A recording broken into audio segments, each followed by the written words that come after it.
Mesdames, Messieurs, bienvenue au 5e épisode du H2H Academy Podcast, saison 3.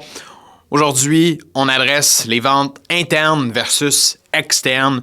Je veux qu'on trace une ligne dans le rôle responsabilité des vendeurs, des représentants. Qu'est-ce qu'ils devraient faire, qu'est-ce qu'ils ne devraient pas faire. Il y a souvent un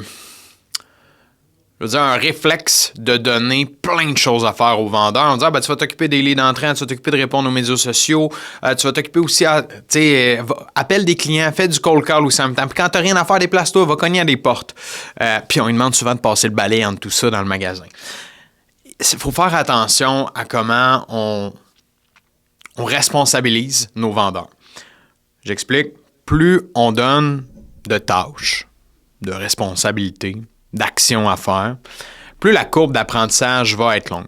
Puis on le sait que dans un rôle en vente, on doit travailler un peu en double. On doit travailler sur le savoir-être, donc notre compétence tac au tac, compréhension des non-dits, compréhension des clients qui sont en avant de nous, développer notre empathie, notre intelligence émotionnelle. On doit mettre beaucoup d'efforts à être meilleur dans notre communication, puis ça en soi, ça demande beaucoup d'énergie.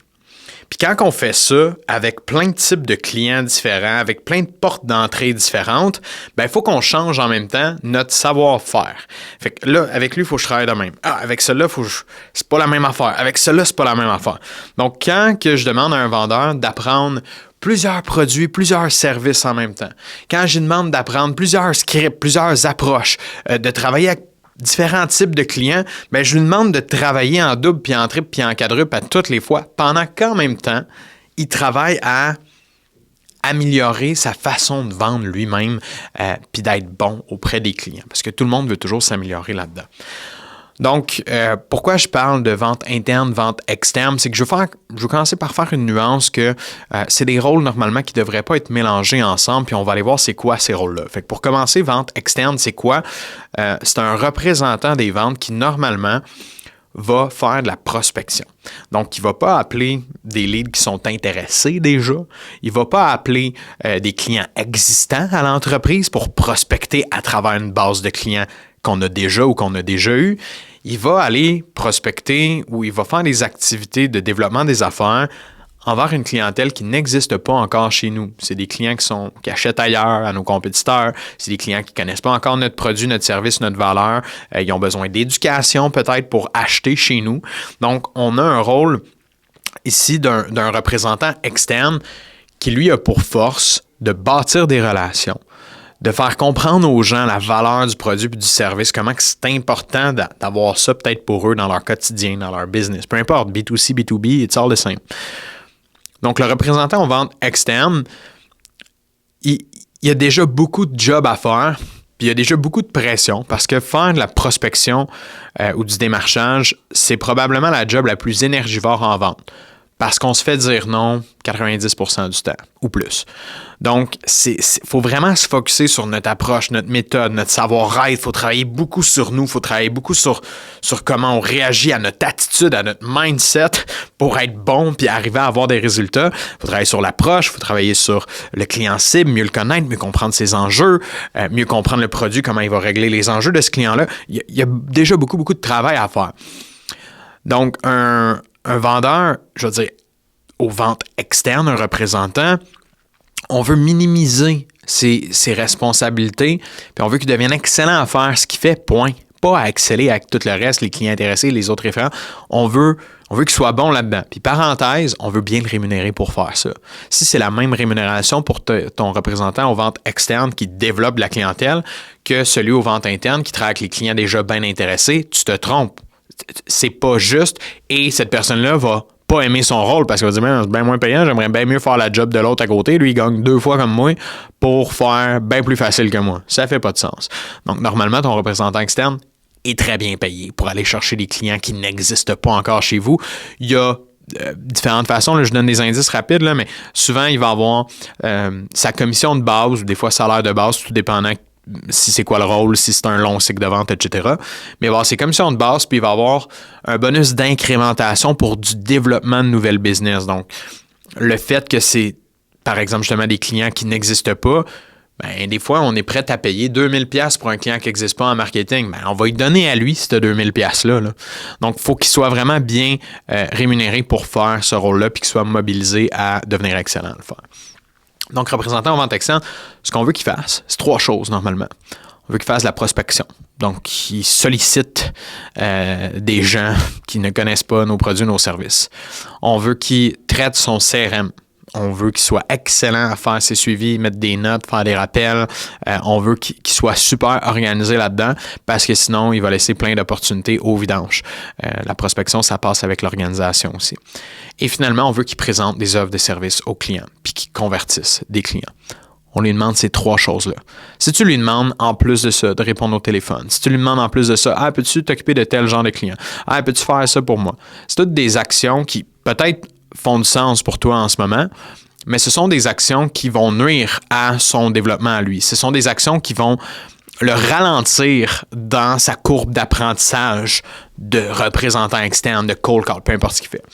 Si on va de l'autre côté, les ventes internes maintenant, un bon représentant aux ventes internes, celui-là va être attitré normalement à, il y a différentes façons de le voir, mais il va être attitré souvent à une clientèle déjà existante. Si votre business a des clients et que ces clients-là rachètent vos produits ou vos services à travers le temps, ben ça prend quelqu'un qui s'assure de revendre à ces personnes-là constamment. C'est quelqu'un qui va avoir un profil différent des ventes externes. Celui des ventes externes, là, très, très bon sans son savoir-être. Il va être bon pour bâtir des relations rapidement avec le monde. Il va être bon pour expliquer le produit. Ça va être un vendeur un peu plus pur, normalement, qui va faire ça. Aux ventes internes, on va avoir quelqu'un qui n'a pas le même profil de vente, souvent qui va être très, très organisé dans ses suivis, dans ses touches avec les clients, parce que nos clients internes, on veut s'assurer qu'ils rachètent, on veut s'assurer qu'ils soient satisfaits du service, on veut s'assurer qu'ils ne vont pas acheter à la compétition, ils rachètent toujours chez nous, ils augmentent le panier moyen. Donc, ça prend quelqu'un normalement qui est très organisé, qui est très axé service client, satisfaction client et moins vente pure, conversion, closing, objection. Il y a moins d'objections avec des clients actifs. C'est surtout d'être là au bon moment quand ça compte et d'être capable de garder la confiance de ces clients-là finalement pour qu'ils continuent d'acheter chez nous. Donc, ces clients-là, ce qu'on veut, c'est c'est attitrer quelqu'un qui va s'occuper des ventes internes puis qui va avoir comme rôle, responsabilité de maintenir les relations. Donc, maintenir les relations constamment avec ces gens-là, être principalement en train de jaser pour trouver c'est quoi leurs nouveaux enjeux, c'est quoi les nouvelles solutions qu'on pourrait leur apporter, est-ce qu'il y a des choses qu'on n'offre pas encore à ces clients-là qu'on pourrait offrir. Donc, ils recherchent des opportunités à travers les clients actifs en maintenant les relations. Donc, ça, c'est une chose principale. Encore une fois, on veut qu'ils maintiennent un bon un bon CRM, on veut qu'ils prennent des notes, on veut qu'ils soient organisés, on veut qu'ils fassent des suivis au bon moment, parce qu'encore une fois, c'est toujours important. Vous allez voir que dans tous les rôles en vente, c'est quelque chose qui est important. Ensuite de ça, ce qu'on veut de cette personne-là spécifiquement, on veut qu'elle soit en mesure d'aller chercher des références. On veut qu'elle soit en mesure de croître le bassin de clients actifs à même ces clients-là. Donc, si elle va chercher aucune référence, si elle fait aucun effort pour développer sa propre clientèle à l'intérieur de la business, elle fait juste s'arrêter avec « j'ai mes clients puis je m'arrête là ». Donc, on veut qu'elle ait un modèle de développement aussi à l'interne. Donc, on va lui demander souvent d'aller atteindre des objectifs de référencement à travers ces clients-là, ce qui va venir lui donner un job de développement aussi, mais par rapport à ses activités. C'est logique de demander des références à un client qui est content, qu'on revoit tout le temps, avec qui on a une relation. C'est beaucoup plus facile de le faire. Tandis que le représentant aux ventes externes, il vient de faire sa première vente. C'est pas là qu'il va aller demander une référence nécessairement à la personne. C'est plus tard, quand le service va être livré, quand le produit va être utilisé et que le client va être content. Donc, le représentant aux ventes internes, lui, normalement, n'a pas des aussi grosses commissions que celui aux ventes externes. Il va avoir des bonus, il va avoir des targets à atteindre, il va avoir de l'incrémentation à aller chercher dans son rôle parce que s'il fait que plafonner avec ses ventes, ça veut dire que l'entreprise, elle descend, elle n'augmente pas. Donc, la personne aux ventes internes doit augmenter la valeur du portefeuille déjà actif de clients, alors qu'aux ventes externes, lui, rentre de la nouvelle business qui n'existait pas avant.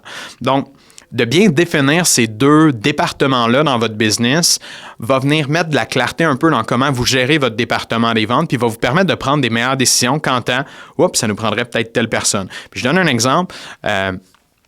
Puis, tu sais, il y a un autre volet, mais là, il y a un autre poste, voire même, il y a des leads entrants. Donc, il peut y avoir un autre vendeur interne qui ne s'occupe pas des clients actifs, mais qui s'occupe des demandes entrantes constamment. Hein, que cette personne-là, elle s'occupe les téléphones qui rentrent, les clients qui sont déjà intéressés, le monde qui passe par la porte d'en avant pour rentrer chez nous. Bien, il y a quelqu'un d'autre qui s'en occupe, tandis que l'autre s'occupe des clients actifs, l'autre s'occupe de développer de la nouvelle clientèle. Faut bien déterminer ces rôles-là, parce que sinon, il y a un gros mix-up qui se fait dans les rôles. On essaie d'en donner trop à tout le monde et c'est là qu'ils n'arrivent pas à bien se développer, à bien performer dans leur rôle parce qu'ils ont trop de choses à faire en même temps. Donc, si tu veux, en tant que gestionnaire, aider ton équipe, je t'invite à prendre un pas de recul, revoir rôle, responsabilité de tout le monde. Est-ce qu'on a les bonnes personnes, les bons profils dans les bons postes? Hein?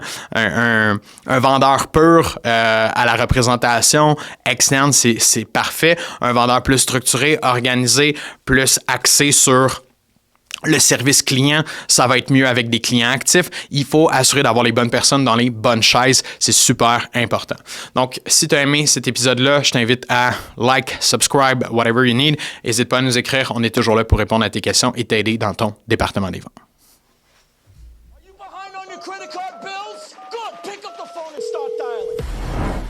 On vend pas comme on consomme, right? Malheureusement, tu laisses aller ton client à la compétition,